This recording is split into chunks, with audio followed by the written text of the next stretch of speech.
இருக்கிறோம். முதலில் வரும் லீலை கணபதியும் ஸ்ரீரங்கமும் ஆகும். ராமனின் பட்டாபிஷேகத்திற்கு வந்த விபீஷணன் தன் நாடான இலங்கைக்கு திரும்பிச் செல்ல விருப்பமில்லாமல் தயங்கி ராமர் வழிபட்ட ஸ்ரீரங்கத்தை தனக்கு கொடுக்கும்படி வேண்டினான்.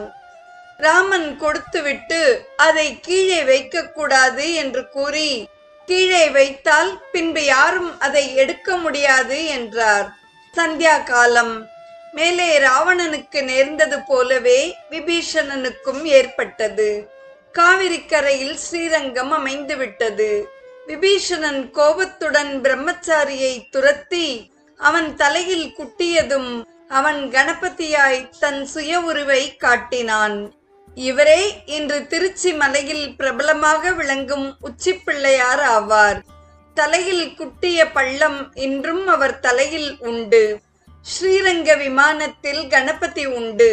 விநாயக சதுர்த்தியன்று அவருக்குத்தான் முதல் பூஜை நடைபெறும்.